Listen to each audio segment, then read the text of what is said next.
XRP가 최근 저점부터 약 10% 가까이 오르면서 현재 3,000원을 눈앞에 두고 있습니다. 이게 단순히 단기 반등일까요? 중요한 건 지금부터입니다. 이 상승세가 유지되려면 단순한 투기 자금이 아니라 구조적인 뒷받침이 있어야 하는데요. 이 화면에 보이는 온체인 데이터, 바로 에스크로 생성 트랜잭션을 주목해 보십시오. 여기서 에스크로란 단순히 코인을 지갑에 넣어두는 것과 차원이 다릅니다. 이 블록체인 기술을 이용해서 특정 조건이 충족될 때까지 그 누구도, 심지어 리플사조차 건들 수 없게 만든 강제 락업 장치입니다. 쉽게 말해서 2028년 11월 1일이라는 타이머에 맞춰진 이 디지털 금고에 5억 개의 XRP를 넣고 문을 용접해버린 것과 같습니다. 단순히 안 팔게요라고 말로만 약속하는 게 아니라 시스템적으로 매도 자체를 불가능하게 만들어버린 것이죠. 현재 가치로 따지면 약 10억 달러, 우리 돈으로 1조 원에 가까운 돈입니다. 이런 큰 물량이 앞으로 3년 동안 유통시장에서 완전히 격리된 셈입니다. 시장에 나올 수 있는 물량은 시스템에 의해 강제로 잠겨버린 상황이죠. 이게 바로 전형적인 공급 쇼크의 구조적인 배경입니다. 리플사가 이렇게 장기간 물량을 묶어둔다는 건 당장의 시세 차익보다는 장기적인 가치 보존에 사활을 걸었다는 뜻으로 해석해야 됩니다. 이렇게 락업 물량이 공급을 틀어막는 호재라면 지금 보시는 이 지표는 실제 투자자의 행동을 보여주는 결정적인 증거입니다. 화면에 보이는 이 홀더 순 포지션, 이 지표를 주목해 주십시오. 이건 단순히 거래량이 많다 적다를 보는 게 아니라 XRP를 오랫동안 들고 있던 소위 진짜 홀더들의 지갑 잔고가 늘었는지 줄었는지 적나라하게 보여주는 성적표입니다. 차트의 흐름만 보시면 간단하게 볼 수가 있는데 빨간색과 이 초록색 이것만 구분하시면 되겠습니다. 12월 중순까지만 해도 기준선 아래로 붉은 기둥이 길게 뻗어 있었죠.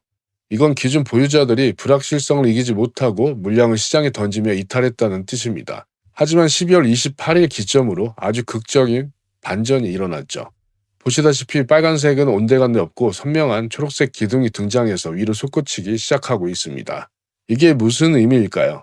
관망하던 스마트머니들이 이제 조정은 끝났다, 지금이 기회라고 판단하고 다시 매집 모드로 태세 전환을 했다는 것이죠. 이 산전수전 다 겪은 고래들이 다시 지갑을 열었다는 건 지금 가격대가 여전히 매력적이라는 가장 확실한 보증 수표나 다름없습니다. 결국 시스템적으로 공급은 잠겼고 떠났던 큰손들은 다시 물량을 쓸어담고 있는 상황. 이런 현상들 때문에 가격이 떨어질 때마다 누군가가 받아주는 든든한 방어막이 생겼고 더 높은 곳을 향해 갈 수 있는 발판이 완성이 된 것이죠. 자, 이렇게 온체인 데이터가 아무리 훌륭하게 나와도 불을 붙여줄 확실한 재료가 없으면 시세는 이렇게 올라가지 않습니다. 그러면 무슨 일이 있었길래 XRP가 이렇게 격하게 가격이 올라가고 수요가 증가했을까요? 근거는 바로 1월 3일 전해진 뉴스에 있었습니다. 암호화폐 시장, 특히 리플에게는 저승사자와 같았던 미 SEC의 캐롤라인 크렌쇼 위원이 드디어 퇴임한다는 소식입니다. 이걸 단순히 인사이동으로 보시면 안 돼요. 이 크렌쇼는 그동안 현물 ETF를 결사 반대하고 리플 소송에서도 SEC의 무차별적인 공격을 최전선에서 이끌었던 그리고 지휘했던 인물이기 때문이죠. 그리고 더 중요한 게 여기 있죠. 친암호화폐 성향을 가진 위원들로 주도권을 가지고 있는 게 이제 SEC라는 것이죠. 즉 XRP의 발목을 꽉 잡고 있던 가장 무거운 이 규제 족쇄가 물리적으로 풀린 것입니다. 하지만 이 뉴스 하나 때문에 오른 게 맞냐 이렇게 의심한 분들을 위해 결정적인 증거를 보여드리겠습니다. 안녕하세요, 한재원입니다. 저는 지난 영상에서 리플의 장기 피보나치 되돌림의 중요한 0.5 변곡점을 여러분께 설명을 드렸고 이 장기적인 상승 관점을 말씀드렸습니다. 이를 근거로 이 소중한 가족분들이 계시는 이 실시간 대응방에서 매수 타점을 공개해드렸습니다. 바로 2720원 부근에서 이렇게 말씀을 드렸는데 단기를 보신 분들은 이미 수익권에 있으실 거라 생각되며 저 같은 경우는 장기 홀더기 때문에 아직 매도 생각이 없어 홀딩 중으로 있습니다. 이렇게 급등 타점 같은 경우는 영상으로는 절대 확인할 수가 없기 때문에 관심 있으신 분들은 영상 하단 더보기란을 참고하시면 되겠습니다. 주말에도 열심히 자료 준비해서 영상을 준비했으니 본격적인 시작에 앞서 좋아요 한번 부탁드리면서 바로 가겠습니다. 미국 연준이 금융 시스템에 무려 746억 달러라는 우리 돈으로 거의 100조에 가까운 기록적인 규모의 유동성을 긴급 투입했다는 소식인데요. 이게 왜 중요할까요? 시장에 돈이 많으냐 넘치느냐를 결정하는 이 수도꼭지를 연준이 다시 틀기 시작했다는 것이죠. 구체적으로 보면 연말 레포 시장을 통해 단기 자금을 어마어마하게 공급한 건데, 작년 내내 금리를 올린다고 이 돈줄을 재던 모습과는 정반대의 움직임이죠. 특히 XRP 같은 경우는 이런 유동성 확대 국면에서 이 은행 국제 송금 솔루션으로서의 역할이 더 부각될 수가 있고, 리스크 자산 전반에 자금이 유입이 되면서 이 상승 모멘텀을 받을 가능성이 높아진 것입니다. 그럼 이 돈이 어디로 흘러갈지 우리는 주목해야겠죠. 746억 달러가 우리 XRP 홀더들한테 무슨 의미냐면, 바로 시장의 패러다임이 바뀌고 있다는 겁니다. 그동안 우리는 비트코인의 반감기라고 이 4년 주기에 목매어 왔잖아요. 3년은 오르고 1년은 내리는 거예요. 그런데 작년 2025년에는 비트코인 수익률이 마이너스를 기록하면서 이 공식이 깨졌습니다. 이제 시장이 움직이는 건 이 4년 주기가 아니라 이 연준이 푸는 이 유동성, 이것이 결정하는 것이죠. 이 장기 홀더분들한테는 드디어 때가 오고 있다는 가장 강력한 신호탄이 될 수가 있습니다. 실제 이 돈이 풀리면서 금은 4.6%가 빠졌고 비트코인은 6%가 올랐습니다. 유동성이 전통 자산에서 이 디지털 자산으로 넘어오기 시작한 겁니다.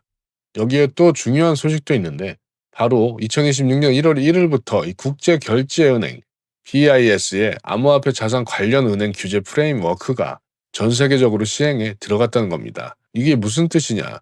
이제 은행들이 암호화폐를 어떻게 다뤄야 하는지, 이것에 대한 국제 표준이 생긴 겁니다. 핵심은 이겁니다. 이제 은행들은 아무 코인이나 담을 수가 없고, 리플 같은 규제를 준수하고 제도권과 손잡은 자산들만이 살아남는 진짜들의 게임이 시작된 거죠. 특히 리플은 이미 유럽 은행 의장인 이 BIS 국경 간 결제 태스크포스에 합류해 있습니다. 모든 판이 XRP를 위해 짜여지고 있는 것이죠. XRP ETF 데이터를 보면 현재까지 ETF 상품에 묶여 있는, 즉 락업된 물량이 무려 7억 5,885만 개입니다. 이게 뭐냐면 기관들이 사서 이 장기 보유 목적으로 묶어둔 물량이라는 겁니다. 총 공급량의 0.7588이라는 이런 물량이 벌써 ETF를 통해서 시장에서 사라진 것이죠. 그리고 또 중요한 게 하루 거래량이 2,907만 달러로 꾸준하게 나오고 있습니다. 이건 시작이 불가합니다. 처음 출시일이 작년 11월 14일이었잖아요. 기관들의 자금이 이제 막 들어오기 시작했다는 증거죠. 그럼 기관들의 움직임을 봤으면 이 고래들의 움직임도 한번 봐야겠죠. 자, 어제 날짜 기준으로 이 코인베이스, 잘 모르시는 분들이 많은데 미국 최대 거래소입니다. 코인베이스에서 XRP 직접 매수 거래량이 단 4시간 만에 이 365%나 급증했어요. 거래액으로 따지면 7,100만 달러 이상인데 우리 돈으로 900억이 넘는 돈입니다. 순식간에 XRP를 매수를 들어간 것이죠. 여러분, 이건 개인이 만들어낼 수 있는 거래량이 아닙니다. 똑똑한 돈은 지금 뉴스를 보고 행동에 나서고 있는 건데, 우리는 이런 곳에서 이 공포에 투매를 하면 안 되겠죠. 거래소 흐름을 보면 더 명확해지는데, 보통 거래소로 코인이 들어가게 되면 팔려는 매도 압력으로 보고 거래소에서 빠져나가면 장기 보유, 즉 홀딩하는 신호로 보이잖아요. 그런데 코인베이스에서 터진 이 365%라는 거래량 폭증은 매수 거래량입니다. 누군가 시장가로 어마어마한 물량을 긁어 모았다는 것이죠. 이건 팔려고 거래소에 넣은 게 아니라 아예 싹 쓸어 담아서 자기들 지갑으로 빼가는 이런 움직임의 전초 단계로 해석해야 합니다. 매도 압력이 아니라 강력한 매수 잠금 신호죠. 뉴스에서는 이렇게 연준이 돈을 풀고 BIS가 길을 열어주고 ETF가 파이프라인을 놨다고 떠들고 있죠. 그런데 실제 돈의 흐름을 보니까 어떻습니까? 이 코인베이스에서 7,100만 달러가 넘는 이런 큰 돈이 XRP를 단숨에 사들이고, ETF는 벌써 7억 5천만 개가 넘는 XRP가 묶여 있습니다. 뉴스와 돈의 흐름이 정확하게 일치하고 있어요. 자, 그럼 이런 분석들을 바탕으로 이 상승 시나리오를 봤을 때 연준이 계속해서 유동성을 지속해서 공급을 하게 되고 1월에 금리 인하가 단행이 되고 이 자금이 XRP ETF를 통해 꾸준히 들어오게 되면 우리는 이 보상을 받을 수가 있겠죠. 또 1월에는 중요한 날짜가 있죠.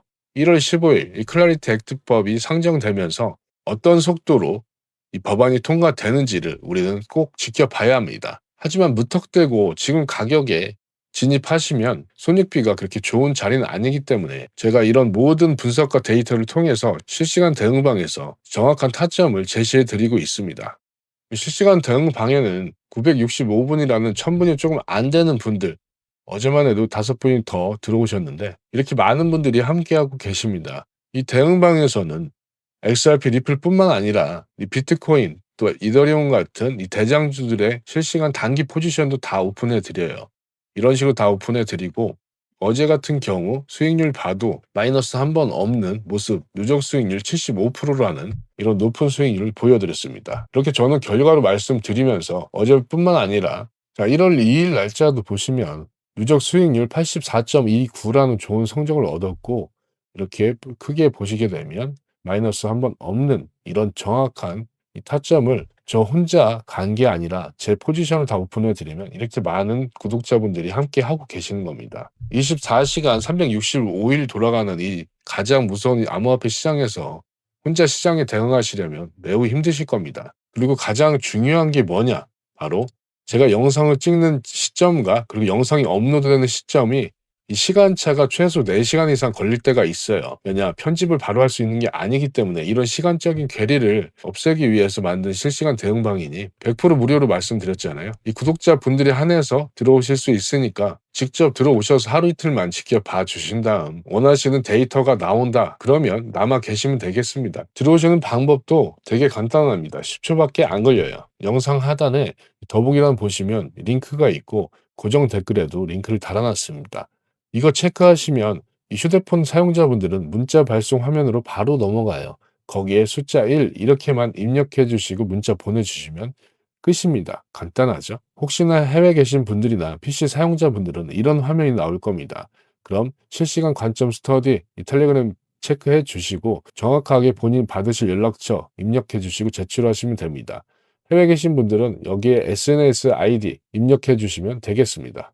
자, 그럼 바로 본론으로 들어가서 우리는 최악을 또 준비를 해봐야겠죠. 이 하락 시나리오를 대비해 본다면 연준이 갑자기 입장을 바꿔서 다시 돈줄을 재기 시작하거나 우리가 예상치 못한 규제 악재가 터지는 경우입니다. 어제 같은 경우도 베네수엘라와 미국의 전쟁 아닌 전쟁이 있었죠. 일방적인 흐름이라 금방 끝나긴 했지만 솔직히 이런 상황이 오면 힘들 수밖에 없습니다. XRP가 암만 좋은 호재와 기술력을 갖고 있어도 이런 거시 경제는 거스를 수가 없기 때문이죠. 이런 외부 충격으로 인한 하락이라면 오히려 더 좋은 기회가 될 수도 있습니다. 이런 것도 꼭 대비하셔야 되고 또 다음 시나리오가 뭐가 있을까요? 오히려 하락장보다 더 힘든 이 횡보장이 지속될 수 있다는 것도 우리는 대비를 해야겠죠. 하지만 저는 제 분석과 이 데이터의 바탕으로 계속 홀딩하고 있는 이유가 제가 기다려온 그리고 또 리플의 사업성을 이런 모든 퍼즐 조각들이 지금 눈앞에서 맞춰주고 있기 때문에 그렇게 판단하는 것이고 여러분들에게 강요하지는 않습니다. 하지만 제 분석과 데이터가 도움이 되셨으면 구독과 좋아요 한번 부탁드리면서 저는 오늘 영상 마무리하도록 하겠습니다. 편안한 주말 되시기 바랍니다. 한재원이었습니다.